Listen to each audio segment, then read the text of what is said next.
The folks at Byron Seeds believe organic requires a different perspective, plan, and approach. Organic isn't simply a different type of product or even a different way of farming. It's a different way of thinking, planning, commitment. It's a different philosophy on how to feed the world. Many won't understand, but the people at Byron Seeds do. We're owned by organic dairy farmers. We not only have the product, but we plan, manage, and execute organic. We speak your language, we share your struggles, and we laud your successes. Organic isn't a way of doing business, it's a community.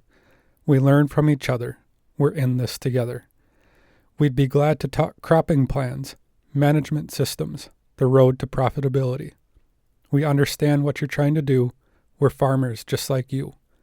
Visit us at byronseeds.net or give us a call at 800-801-3596. And thanks to Byron Seeds. Soil Biotics Organic Growth Boost is a liquid humic acid product that promotes the conversion of nutrient elements such as N, P, and K into forms more available to plants, thereby improving uptake of nutrients, micronutrients, and water by plants. It also improves the biological structure of the soil by helping to neutralize both acid and alkaline soils. Efficient is Soil Biotics fish emulsion-based liquid organic fertilizer additive. This product is a rich source of nutrients that slowly break down and release nitrogen into the soil.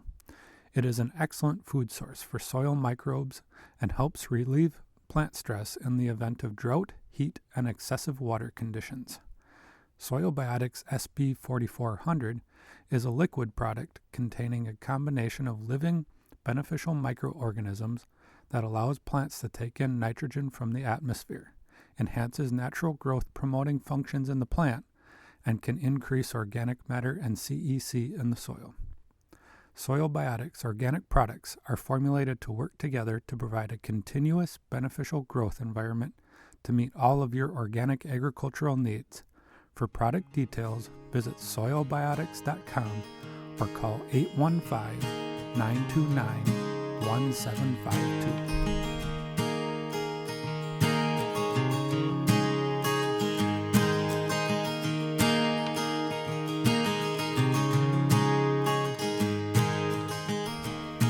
You're listening to Rooted in Organic Podcast. I'm Mike Klein, and along with Brian Wood, we are sitting down with Troy and Erin Saylor from Earth Rich Acres and Earth Rich Wellness. They're from Urbana, Ohio.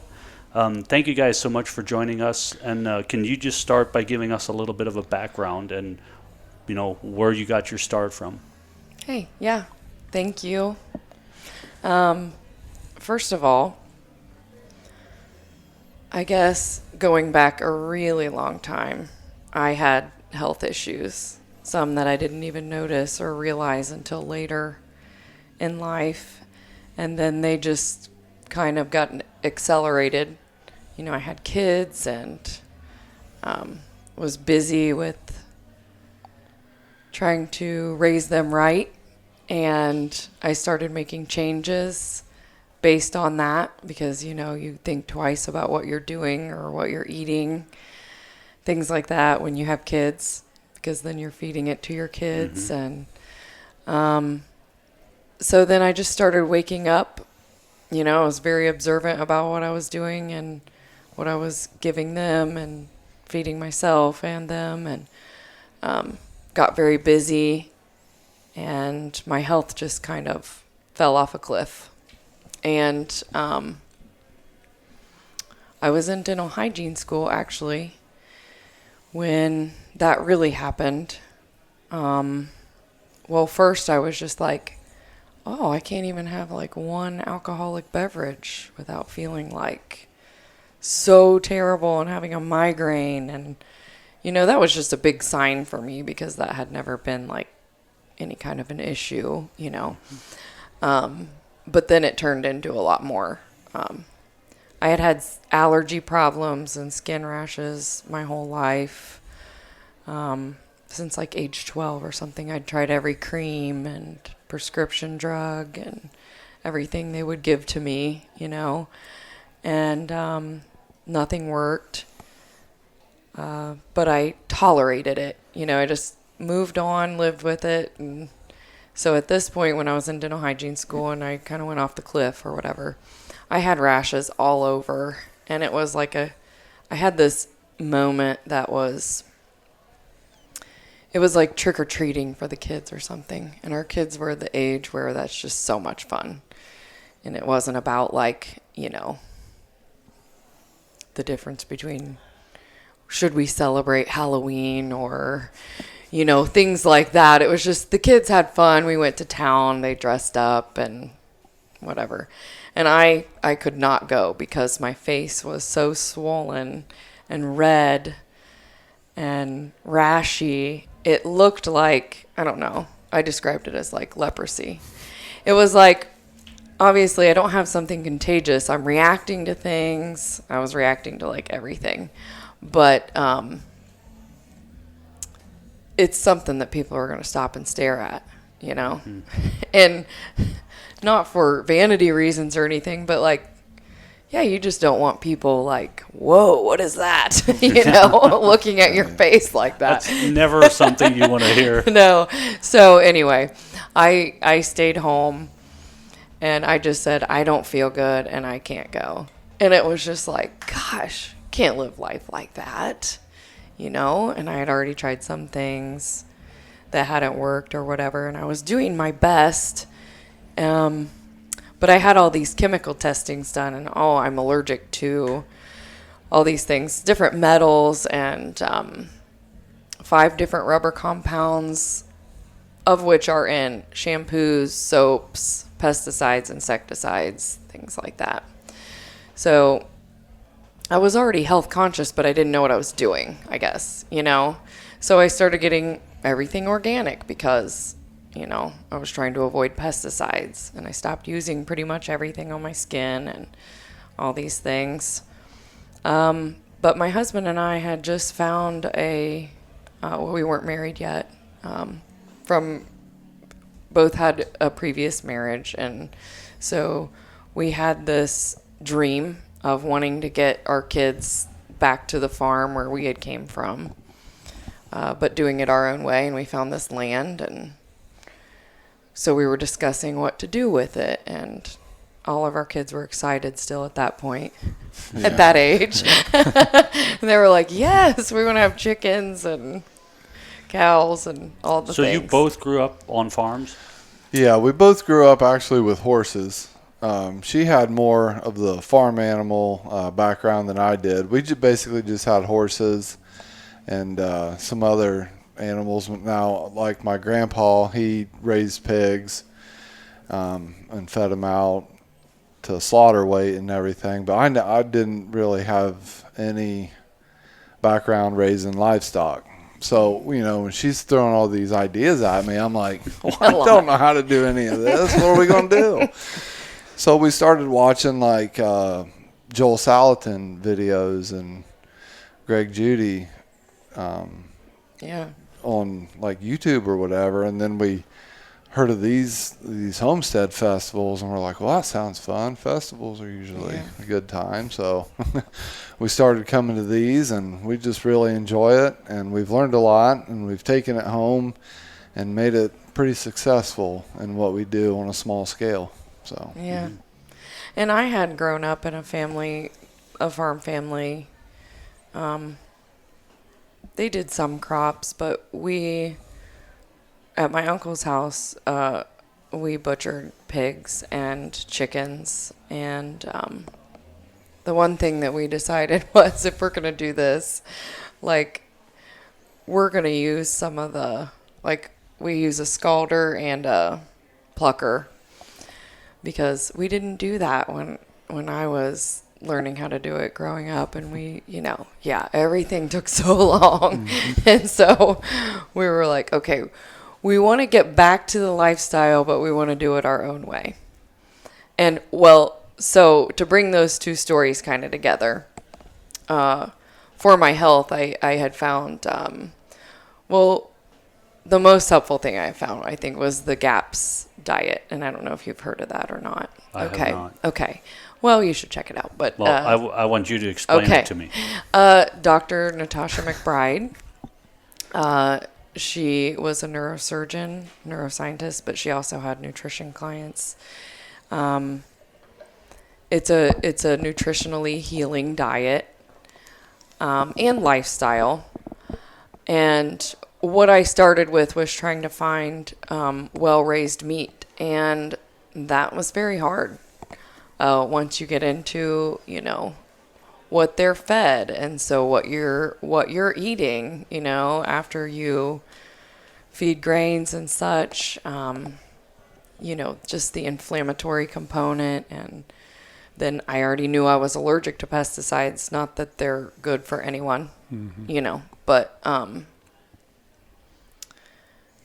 I couldn't find it. It was like I could find a chicken in California that was pasture raised.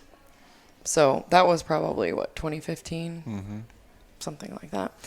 And so I was like, well, let's just do it. So we wanted the lifestyle anyway, but then we wanted to do it our own way. Like nothing where we came from was organic or, and we get the funny looks sometimes from family members or whatnot, like Right. Organic, it's a kind of a joke sometimes. We just let it roll, it's fine. But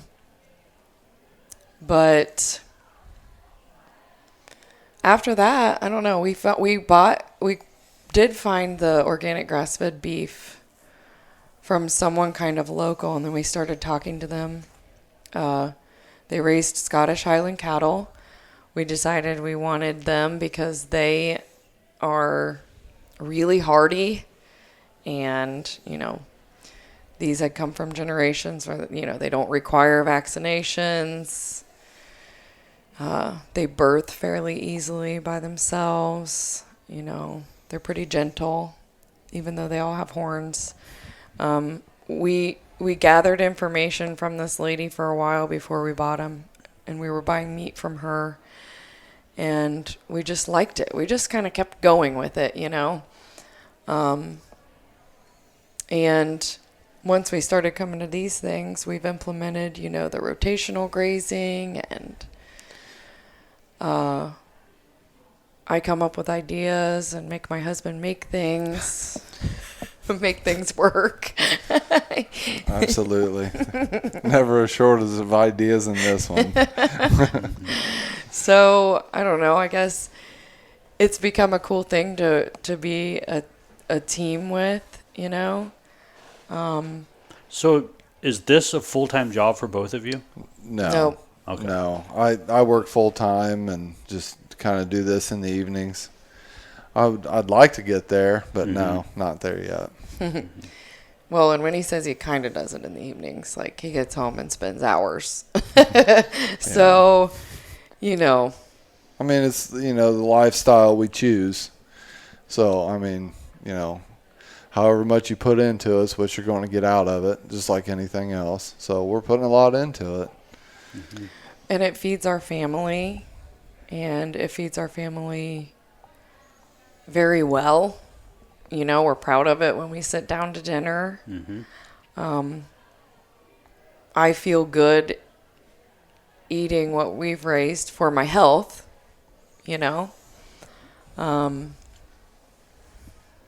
and I pretty much now just eat pretty much the meat that we raise and the eggs.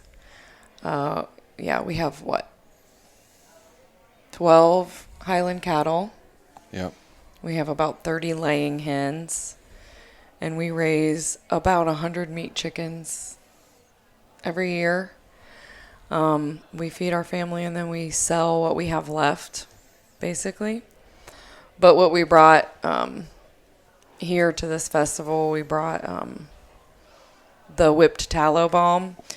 So we just try to do whatever we can with, what we have. So we process the cows, and the beef suet we render and purify, and then make this whipped tallow balm. It started out a long time ago just for my skin because I can't use any, commercial products on my skin. So it's been the only thing I've used for a really long time on my skin, several years. And then health and diet wise, I avoid sugars and things like that. So in America, you know, like every holiday or every reason to celebrate, that's kind of what it's made about. And I strive to find different ways for our family to celebrate without the sugar being, you know, in the middle of it all. So I got my kids involved in like, hey, let's this year for Christmas make some of the whipped tallow balm like I use on my skin, but do all these different recipes and scents and stuff, and we'll get labels for it and we'll give them as Christmas gifts.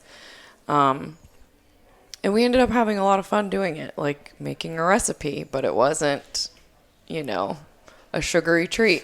But it was still fun, and we were still in the kitchen together doing things with our hands, you know, which in the wintertime, it's not as easy to be happy to go outside and, you know, do things with your hands outside. So it was a cool thing. It was the perfect season for it. And,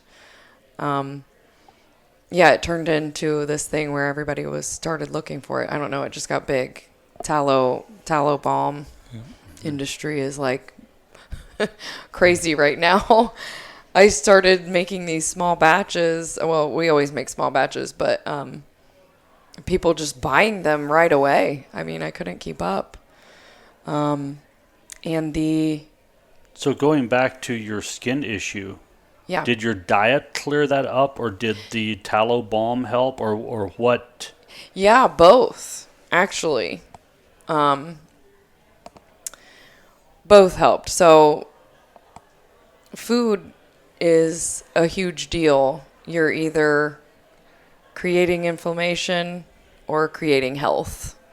You know, creating disease or creating health with whatever you eat. I mean, it's that simple. People like to,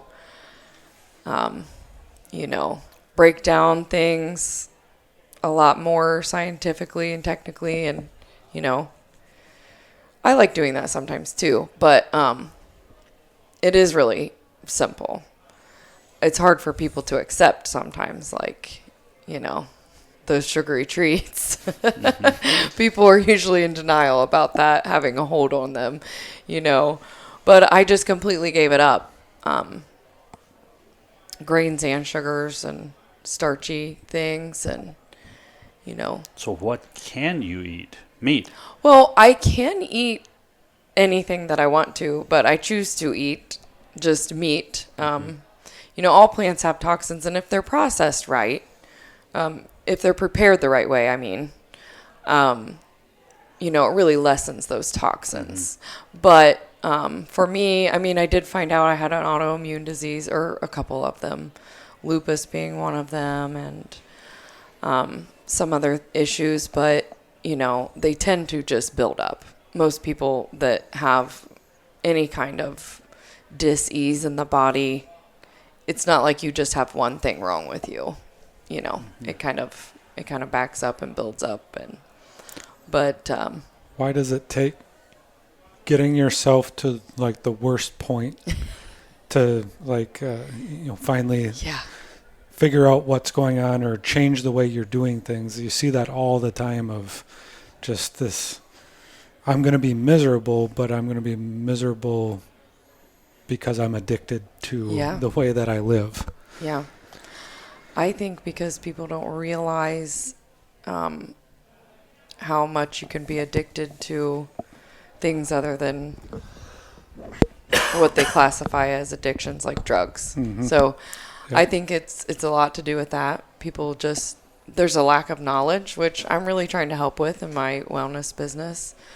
But, you know, like anything else, I think it also is a societal thing. We're just doing all these things. We see other people doing them, and, oh, it looks fun in the moment, or it looks cool, you know.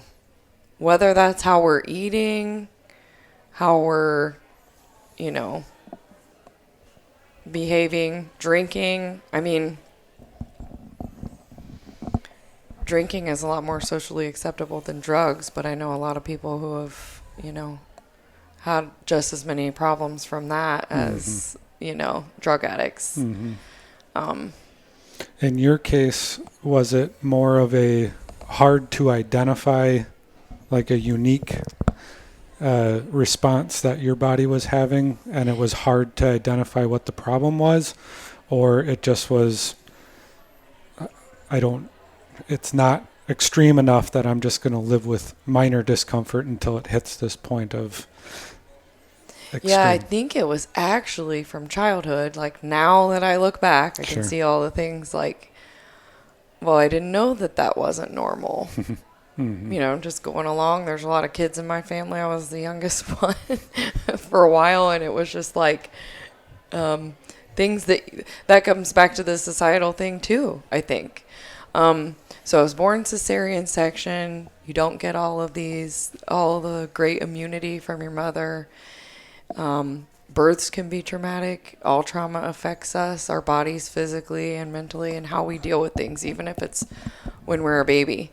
And so then all of childhood is like that, and, you know, obviously moving through adulthood. But a lot of us don't learn these things until later, and we're like, wait a minute, go back.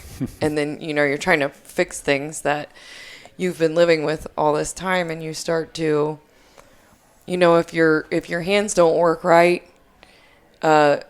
and you don't know that they don't work right, you just use them differently than other people. And you don't know that that's a problem until you've changed, you know what I mean? Yep. It's, so anyway, going back to childhood, I was on a lot of antibiotics, and, you know, that's not a blaming thing. Like, my parents, that was the thing you were supposed to do then. You're supposed to do this. That's another, you know, societal thing. Or you have to.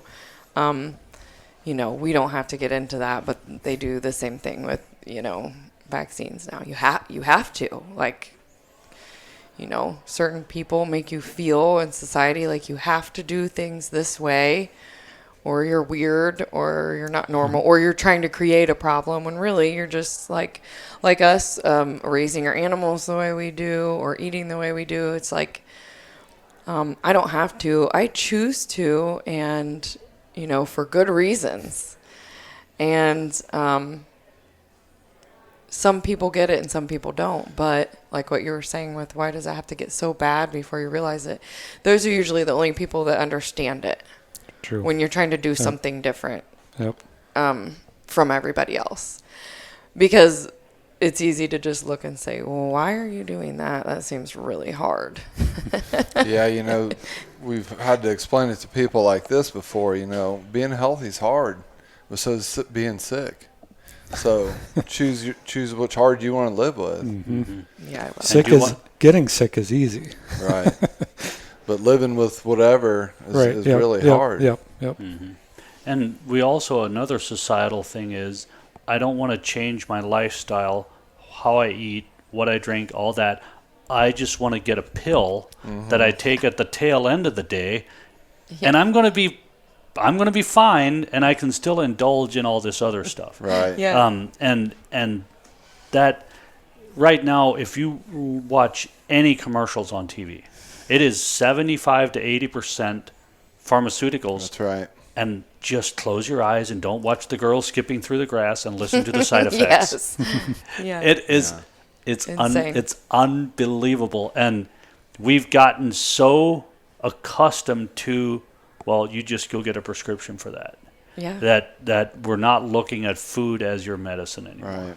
And if it worked, that would be one thing. Right? Like, so if you or I get in an accident, we want someone to save our lives.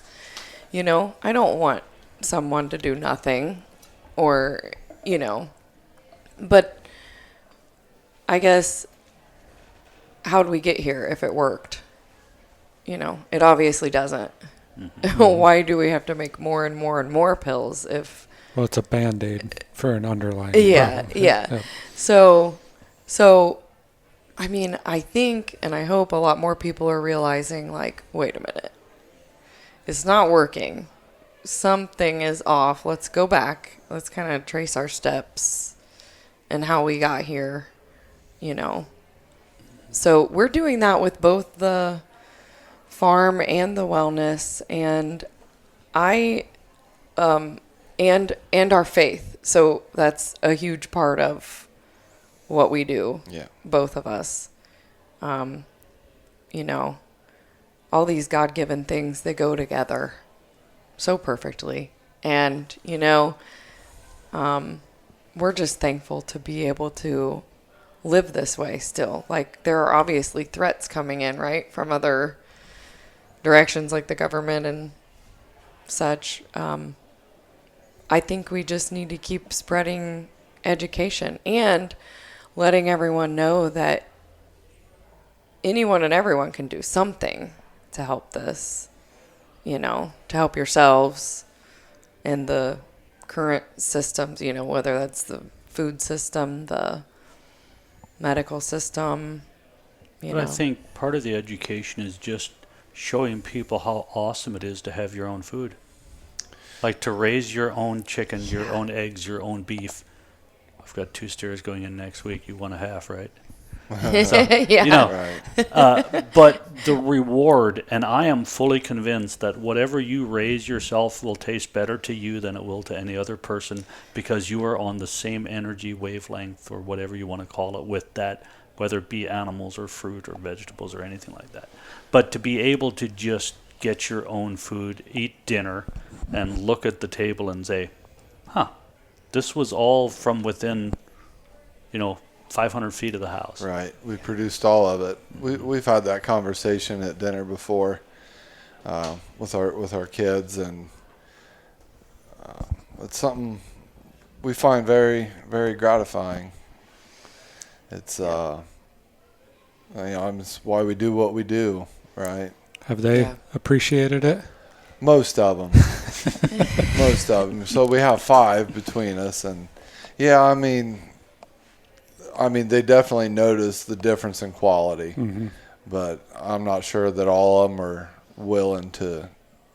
At this age, they're all teenagers. Okay. Yep. When I was Every a one of them. teenager, I wouldn't have been. They're all teenagers right now? Yeah. Every one of them. So you are the dumbest parents in the world Yeah, right now. right now we know nothing. Yeah, That'll change. That'll change. Give it Yeah. about 5 years. I'm looking forward to that. But when I was a teenager, I wouldn't have been Right. willing to do what I'm doing now Right. either. Yep. Or to grasp it. Yeah, so Yep. It's just I mean, work at this yeah. point. To the, Yeah, it's most not of the an end goal. That's what I think comes later is, yeah, if you're living this lifestyle and with conviction and belief and working hard, at some point yeah, it'll click into place that, Right. that's well- pretty cool. absolutely. She talked about our faith, and the Bible says you raise them up in the way of the Lord, they won't depart from it, and we believe that. Mhm. We believe what God says is true and is going to come true. So, we're looking forward to that day too. But And- when my oldest 3 were in the teenage years, I had to always look back and remember how dumb I thought my dad was. Yep. And realize that you get over that hump, and now the 3 oldest ones are over the hump, and the 12-year-old is just getting to where dad's not cool. Yeah. Yeah, So we how- haven't been cool for a few years. Right. Our youngest are 15. So you said you have about 10 cattle. How many acres are you on, and what kind of? We have 15 acres on our homestead, and we're grazing probably about 12 and a half of that. There's a pond and a few outbuildings and a garden in our house, and other than that, it's basically all pasture. So So how'd you go through? You mentioned you watched some Joel Salatin Yeah. and Greg Judy videos, but talk through that learning curve, the trial and error process of raising animals, slaughtering animals, grazing animals, the day-to-day care. So I'll start with the grazing. Our pasture was all just wild and full of weeds and thistles and everything else, and we come and learn from these guys that have been doing it for years, and they're like, yeah, this rotational grazing's the way to go. And I'm like, I had my doubts. Mm-hmm. But for anybody listening that is thinking about getting into that, it is tried and true, and we have some of the nicest pasture literally in our county now after doing it for just 4 years. Yeah, I think we've been doing it. One part of our land was just rented by the previous owners to the people who farmed the rest of the ground around us. And it sat for about 2 years, and it was just all wheat. It There's was about so dry. 3 acres that the previous owner rented to the farmers, and when we got it, we're like, yeah, we're going to keep that, and we're going to fence it in. Mm-hmm. I had some buyer's remorse when we decided that because it was a mess. Yeah, But it looks was really good now. terrible. We were like, It looks good now. There's grows some nice native grasses. So you didn't do any? You No, didn't we work didn't it up at all? We didn't plant it. I mowed it 1 year, and just started doing. In the winter when we would feed hay, we unroll round bales of hay, and we do that rotationally, Mm-hmm. and it kind of seeds itself with some nice timothy and ryegrass and stuff like that. It's Yep. pretty lush right now. Just from doing that, we didn't sow any seed in that. How long are your rotations? Like, how many do you move them every day? We move them every day. Okay. Yep, once a day. Mm-hmm. Once a day, and we are going from about the middle of April through the end of November, doing it that way. And I think this year we might even get a couple more weeks into December. yeah, that's the thing. We keep getting a little Yeah. longer of a season. When we season first feeding started doing pasture. it was basically end of May to middle of October, Mm-hmm. and we seem to get about 2 more weeks on each end of the grazing season. Were you out early this year too? Because we had grass 1st of April already, but it was too wet to get out. That's wet the way we were. at our place. We had nice, probably 8-10 inch high grass the second week of April, but it was too wet. And we have some boggy ground. We have a peat bog on our property, and then we have some other areas that are like yeah, you that don't as want to well. mess with the peat area. You don't want to mess with that when it's wet. You'll get It's you get just sloppy. stuck and stay stuck for a while. So that's the other thing we had to learn. I mean, okay, trial and error is still where we're at, just to be clear. Yeah, I mean- I'm not saying It never we're- ends when you're farming. Right? Yeah, yeah. Yes, especially when you're trying to do things differently, because we'd have people tell us 100 different ways. Well, this is what you need to do, but we're If trying you listen to too many experts, you'll end up being more confused than you were previously. True, Right. too. 'Cause That's true. With the job that I have, working with different farmers and their different rotations and how they graze, not every system works on every farm. Yeah. And you need to figure out what works best with the acres you have. Like, is it a 30-day rotation, or are you better off going a 35-day? And then you listen to an expert. Well, you can't go less than 60. It's like, And- Yeah, what you There's- already have to work with, there's because there's a lot of variables. Your soil obviously is one. The species of grasses plays into it, and how big you're feeding them at once is another variable. our and existing right now- fence that had played into how we were going to do rotational grazing, Yeah. because obviously we're not going to tear down what's already there. So Yeah. So right now we're doing about a 38 to 40 day rotation. Okay. That's where we're at. Mm-hmm. But what I always say is there's definitely science behind raising grass and grazing, Yeah. but there's a lot of art to it too. Yeah. another part of our story is 7 years ago, our house burned down and we lost everything. And then we actually had to sell some animals. We couldn't live there. We went through so much stuff. It took us 2 years to get back home. And where we had to end up rebuilding because of the it's called Carlisle muck, the ground, and new laws compared to what was there before for putting in a septic and a well and those types of things. We couldn't rebuild where our old house was that burned down. So we picked another spot on the property. We had to, do a new driveway, well and septic, all that, but it was in the middle of a pasture. So we're still working on we got to put up some more fence. What does a yard look like? I don't know. We grow quite a few weeds too, because, if you're trying to be organic, you're not spraying anything. Mm-hmm. I mean, we've never sprayed anything since we've lived there.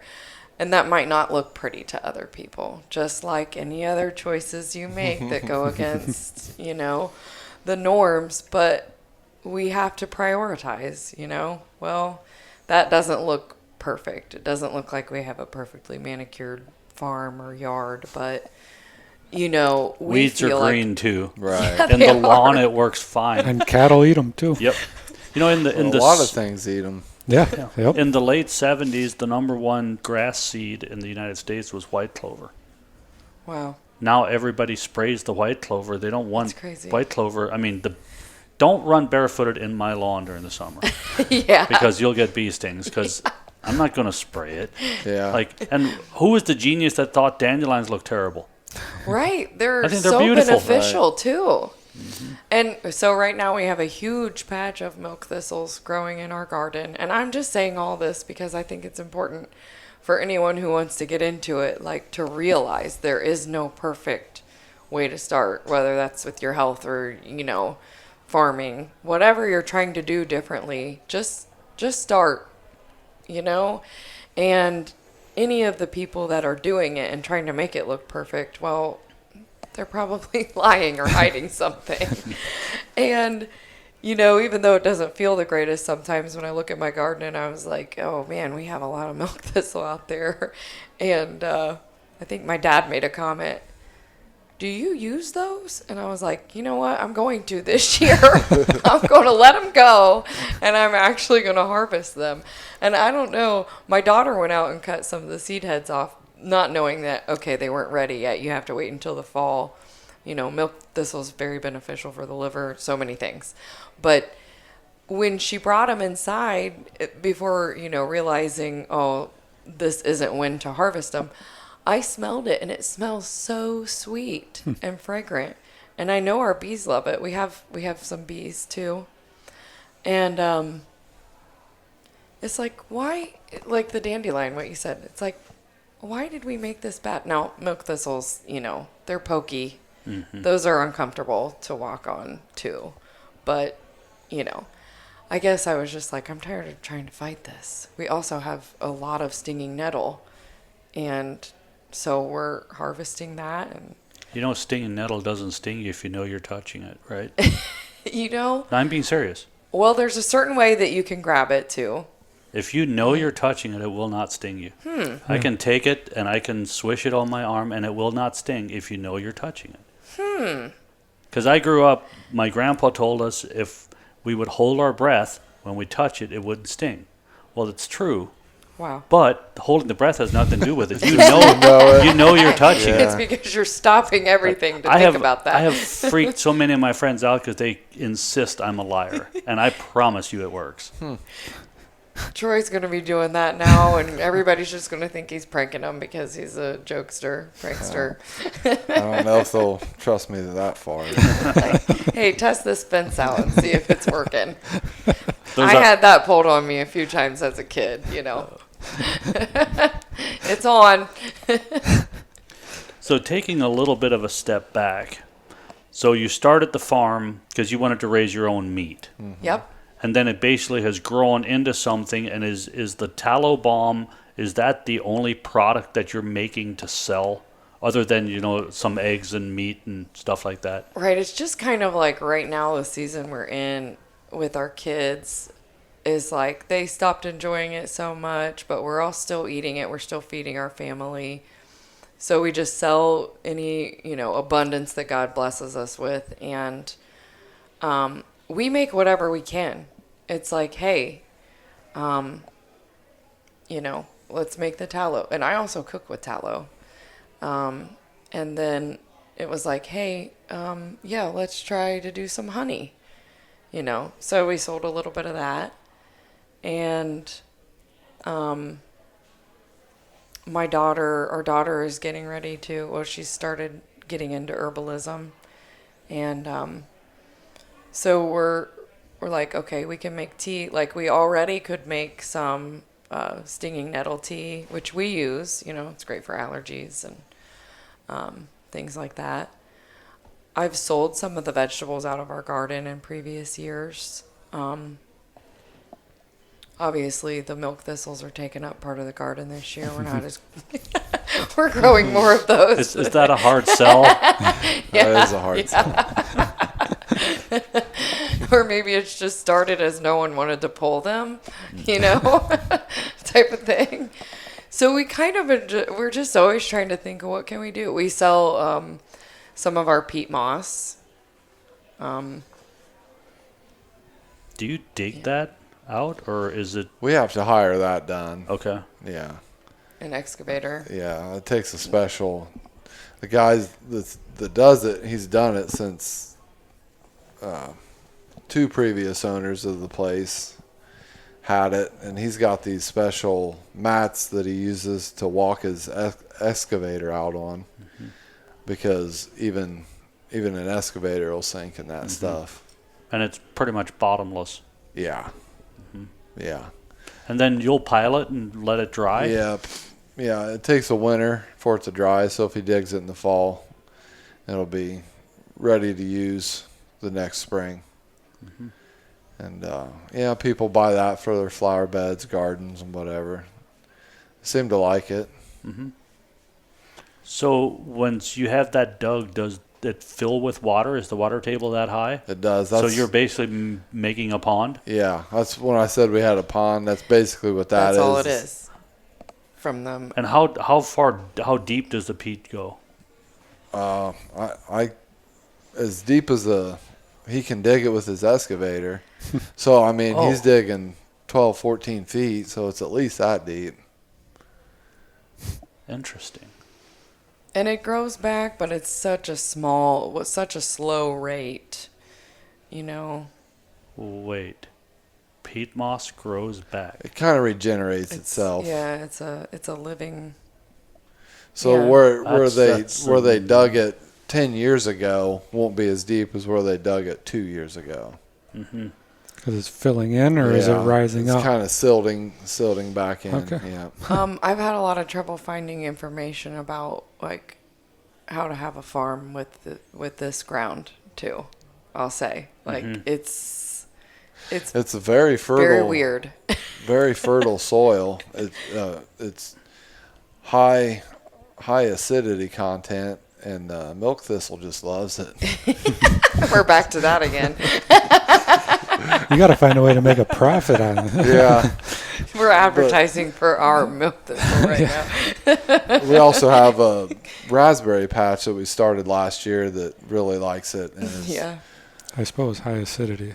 Blueberries would like high acidity too, right? Yeah, so we tried and failed that the first time. We have Right. one plant left out of like 20, and I'd like to try it again, but we have to remember how busy we are and in the busy season with our kids, and they do other activities and stuff, and we like to be fully present with those things too. So it's kind of like that balancing ball thing, So I would like to try the blueberries again, but for some reason, yeah, they didn't work at all for us. I guess we've learned a lot since we've. yeah, that's been like probably 6 years Yeah, ago. yeah. So maybe it's time to try again. So besides the blueberries, have you like gone to a conference or talked to somebody and were all fired up about something and then none of it worked? Oh yeah, like we've come here the last 2 years and went to Sean and Beth Doherty's seminar about the Family cow. family cow, and we were ready to buy a family cow both years. We went home and still no We don't have a dairy family cow. But we keep going back and forth between like, well, we know how much it takes now, and will it be separate from our other cows? Will we, couldn't we just use one of our other cows? Milk what we have, Scottish Highland cattle are dual purpose. They're good for that. It's just, we don't have a chute to get the horns. We have coaxed them into a regular cattle chute a few times, but it takes a lot. Well, Justin Rhodes just milks his cow wherever she is in the field. Yeah. So, which takes a really tame cow Right. to do that. Yeah. Well, our And bull ours- is in with our cow. Like, we just let them be a herd Ours- of cattle. Ours are And nice. Don't get me wrong. They're not going to let us go out and milk them. they're nice, but that doesn't mean they do what we want. Right.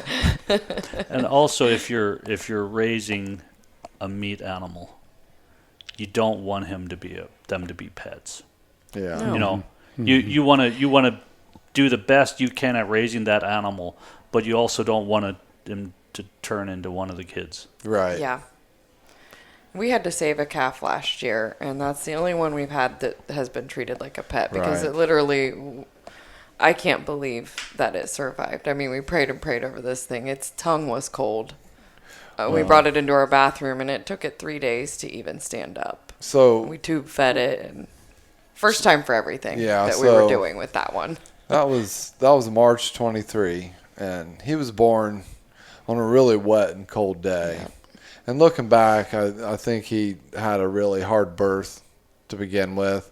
I think she was in labor for quite some time with him, maybe like 20 to 24 hours. And we didn't know it because they've never had any problems. Yeah, and It was covered with meconium. I was watching him, keeping an eye on him, and he wasn't moving, getting up like he should. And I went out finally and checked on him, and I stuck my finger in his mouth, and it just felt like sticking your finger in ice water. Yeah. Wow. And so when we say he's a miracle calf, Yeah. like, we mean it. Yeah. We actually thought he was a yellow calf too, but he was white. But because So what happened in the birthing canal, he was like stuck or whatever. And we got him, brought him inside, got him under some heat lamps, got him dried off, and had to stick a tube down his throat and into his belly and give him some colostrum. And we done that for basically 2 days. Well, we only tube fed him for 1 day, but then we got him on a bottle. And then we got him outside. The weather finally broke and was nice and sunny, so we got him outside, and then he stood up, walked around a little bit, but we couldn't get him back on mom. Oh, couldn't. She didn't recognize him, I don't think. She didn't really wasn't mean to him. She just, and I feel like if he would have went up and tried to nurse her, there was a time that she would have let him, but he didn't know what he was doing, and we really couldn't get him on her. So we bottle fed him for about a year. yeah, so Not he quite comes a year, running. but yeah, he does. He's a pet, and if we sell him, I'd like to sell him as that. But we're not going to keep him like that. Yeah, know what I because mean? we know it's a problem. Yep. Right. Too bad that wasn't a she. You could Yeah. make her a milk cow. Yeah. Yes. Right. Oh, so maybe that's what you need to do is just one of the next heifer calves, just turn that into a pet and make it your family cow. Right. Yeah. We always We say we're have- going to do that. Yeah. Actually, the girls say they're going to do that. Yeah, our kids do. They get excited when the babies are born because, First day or babies two, are they cute. Oh, yeah. Yep. they love Yep. on Yep. them, and then the new wears off.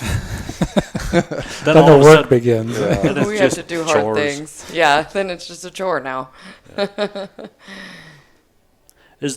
Are there things besides like the milk cow that you would like to explore going forward? I think the next thing that we're going to implement is some sheep. Yeah. Okay. To follow the cows, or would Yeah. they have separate? Yeah, we Yeah. would incorporate their grazing with Yeah. the cattle. I think they go before the cattle. can't There's remember. different ways you can do Yeah. it depending on what your needs are. I know, but So we tried to do, this is one of the things going back to what you said about what doesn't work for every farm. I really wanted our chickens to follow our cows. Well, our ground is so, the way it is, like with the peat, it'll have like big divots in it. And we can't get a chicken, like a mobile chicken coop across that out in our big pastures where the cattle are. During the dry months, Sometimes. we can. Yeah. June, July, August, but in the spring and winter months. Because they help keep down, flies because they eat the fly larvae behind the cows. But yeah, that's one of the things. Sheep because you have extra pasture? Or, yeah. We have enough pasture. I think we could add a small fold of sheep. And we also are, there is a local store next to us that's getting ready to open up that wants to sell our tallow products, which is perfect because I don't really like the idea of shipping it. I have a few times, but there's really no need to because I love it if people local, want to use it. The power of local products. So sheep, you can render tallow from sheep as well. Oh, you can? Yeah. Actually, the first time I bought tallow was here.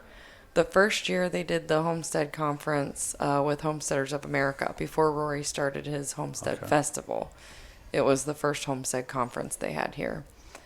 And this lady helped me figure out how to make it, but she was using sheep's tallow. Okay. You really can't tell because once you render it, it's it's white. But and I love the meat. I love eating lamb and fresh lamb is it's delicious. So good. Yeah. But another thing, don't bottle feed lambs that you want to butcher. Yeah. Because it's hard on the heart. We did that one year and I'm like, I can't do that anymore. Yeah. You walk outside and they come running and they don't realize it's the last day they're running. They don't know. They're so happy. Yeah. I'm like, no. We So actually do you butcher raised your one. own animals? No. Do you guys? We do mostly. We don't our cattle because, they have to hang for, I think we have ours hang for 20 days. Oh, nice. And we don't have facilities Sure, yep. for that. But, we do our own chickens. We've done our own goats. We do hogs with some friends of ours. Yep. That have Barzy Ranch. They raise the pigs. They decided they're like, you guys keep doing the chickens. We'll do the pigs. Yeah. They raise pigs and we just, we buy from them and we help them butcher and they've got all the equipment at their place and so we just do all that over there. But the sheep we would do ourselves at home. We've had goats before, but as long as I'm alive, there'll never be another goat on our property. He won't do it. What'd they do? For the milk, Oh, it's they the just greatest. get out. Get everywhere. They Yep. get everywhere. Yep. Can't keep them in. Yep. They get into our neighbor's field and eat their corn. And yeah. Yep. I had a similar experience. I bought 36 goats Oh my. from somebody who, long story, but somebody died in an accident and had all these exotic goats and they were like, can you get rid of them? There were 42 of them. I'm like, yeah, Wow. sure. Bought all the net fence, put it up. I brought them home, dumped 36 off, I think, at home. Took 6 to the auction. Yeah. They had horns 3 feet long. Oh wow. Spirally looking. I don't even know what kind of goats they were. Well, I paid $30 a piece for all the goats. I took 6 of them to the auction that day, the big ones, because I didn't want them, and I averaged $300 a piece for them. Nice. They were like fancy goats, I guess. Yeah. But by the time I came home, there were all the goats eating all the flowers. Yeah. I couldn't, so I got them back in. They eat everything you Ran don't to want town them to to eat. buy an 8-jewel fencer. When I'm coming up the road, there's 36 goats coming down the road. Yeah. I yelled at them, and they all ran back and went in the same hole they came out. And then they started getting tangled in the electric net fence, and you'd hear a bah, Yeah. bah, right with the... It was the worst. Yeah. And I always said, I'll never buy another goat. They destroyed our goat fence. Same thing. The electric netting. I mean, just mangled it, and I've patched it back together so many times. Basically, we always say the first goat we had was the best goat. It was a good goat, and it was the only good goat we had, and all the ones after that were not. Yeah. I'd like to clear a field. It's about 7 acres of just grown-up brush. And I'd like to take like an acre at a time, put in really good fence, throw goats in there until they've eaten everything that they want to eat, and then throw pigs in there to root out the rest of it. Yeah. But I also like whitetails. Oh, yeah. So I don't know. They own it right now. The goats did clear out like the briars and stuff for us. So Yeah, they were served good a for that. purpose. They were good for that. I won't take that away from them. And I made a lot of It wasn't yogurt. worth it. I'd rather go out and dug up all the briars. If I had to do it again, I'll just get a shovel. But that's another way that our farm and wellness, it goes together, because I've had a lot of clients that are trying to heal from things that are also looking for well-raised meat. And so we do the chickens at our place, and we always have them in our freezer. So we do that, make yogurt out of raw milk and sour cream and all of those healing things that you can make from the farm, and it's really a beautiful thing. Do you have access to raw milk? Yes, we do. We actually belong to a herd share right now Okay. until we get our own.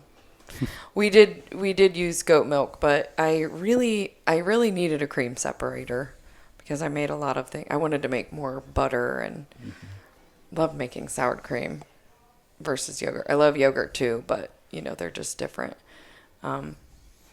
And I actually would like to try to milk a sheep if we get them. It's just, I don't know. I have already had carpal tunnel surgery. Oh. And Well, you can get the little self-contained milker units yeah, actually. for goats and cows. Yeah. Just plug it in and go. Yeah. Keep it clean. Right. Yeah. Yeah. That's the one thing with milking by hand. You literally have a bucket to keep clean. Right. But one thing we have learned, rock solid, don't jump into something without doing your research. Yeah. We've done that a little bit. It burned us a little bit, but So that's why it's been 5 years that we've been talking about getting a That's milk right. cow and sheep. But that's okay. That is that is, I was going to note that too. One of the biggest lessons is just Some kinda slow down. research, but not too much to scare yourself out of doing it, right? So yeah. So I this one will get stuck in that's me. analysis paralysis. Yeah. At She'll some just- point, you yeah. just got to jump in. Yeah. Absolutely. But yeah, we like to figure out have a plan of attack so that we can go a completely different way Yeah. once we're in.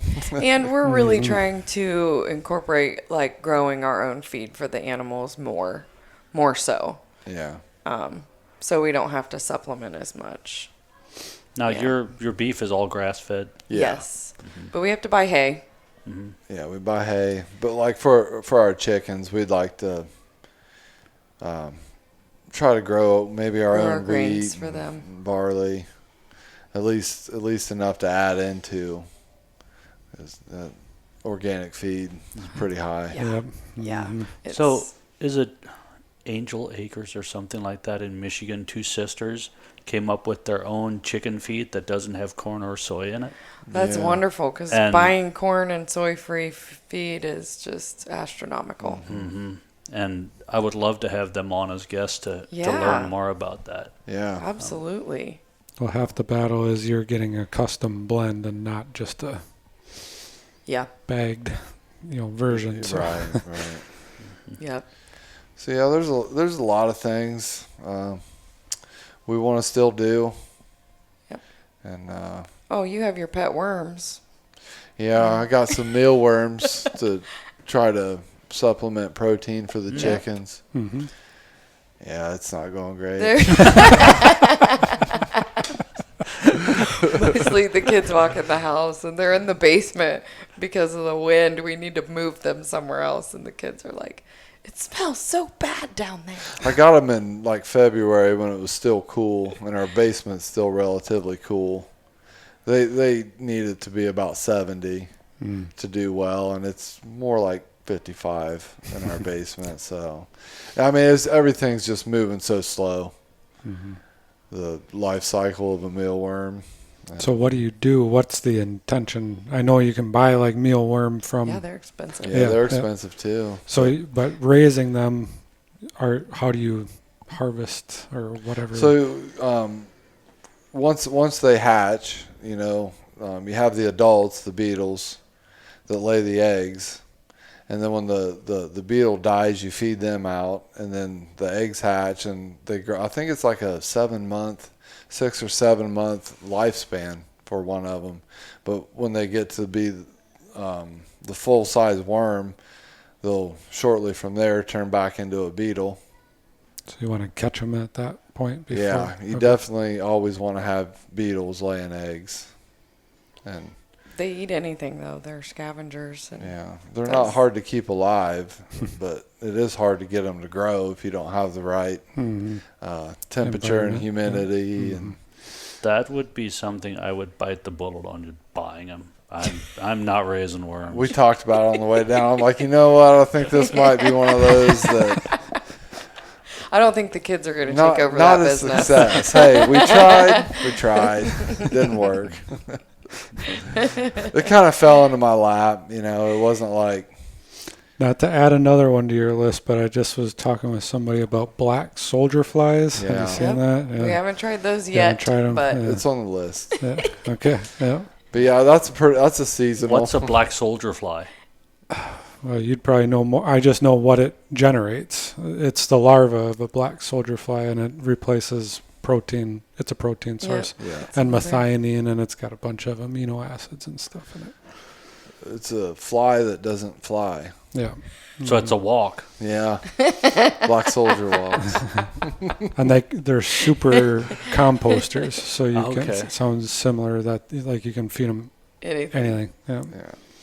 And they harvest Interesting. themselves a little bit better than the mealworms. So But that's food for chickens, not us. absolutely. But yeah, we like raising the chickens, and We got some turkeys, too. yeah, We really like those. and but it'd be much better if we could come up with a protein supplement Yeah. for them, and like she said, maybe even some of our own grains. Interesting. That's all New Horizon stuff, That's the exciting thing, that it's never ending. right? There's always going to be something that you can keep exploring and adding, and adding it at the right rate where you're ready. And if it doesn't work, you're fine. Right. Yeah. That's for me, it's always the scary thing is when you're trying something and you cannot afford for it to fail. But if you can do it at a scale that, like the worms, well, that may not be the best Right. place to go. Right. So, Right. well, this has been really enjoyable. I really want to thank you guys for being on. Yes, do you we've have a enjoyed it, too. website or something that you want to plug? We're on Facebook and Instagram, kind of. We haven't really needed a website. So, That's great. people wonderful. just reach out to us, and we have people come and visit the farm.